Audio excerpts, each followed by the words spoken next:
President Emerson Mnangagwa vasangana na uyo anotwa Vladimir Putin anova president wekurussia.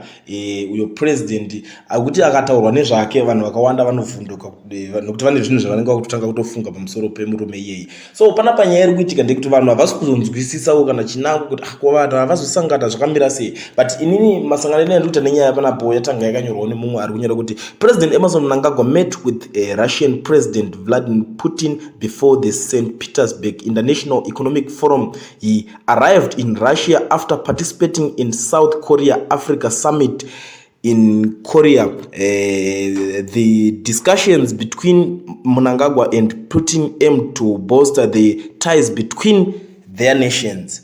You see, but panapa ndiri kutarisa imwe nyaya futi ndiri kuzoona yakanyorwawo nemumwe ari kuti President Emerson Mnangagwa met with the leader of with the Russian leader on Thursday on the sidelines of the St. Petersburg Investment Forum. The two leaders' nations are under targeted sanctions imposed by the West for allegedly election rigging and human rights violations.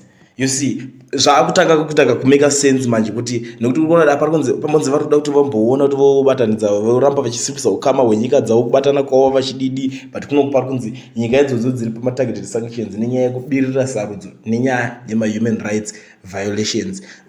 Saka uri kungoona kuti vanzi shiri nemuririre wadzo dzinenge dzakungolinga dzakangodaro, but chikonzero chaicho chaitoti vasangane so far hachisati chanyatsobuditsika kuti nekuti hapana information yati yanyatsodisclose kana yati yanyatsobudiswa pachena kuti vanga vachitaura nyaya dzei. But chinhu chatingakwanisa kutaura panapa ndechekuti vaviri ivavo reputation yavo ndeyei, saka ndo patiri kumbosiyira iko zvinezvi.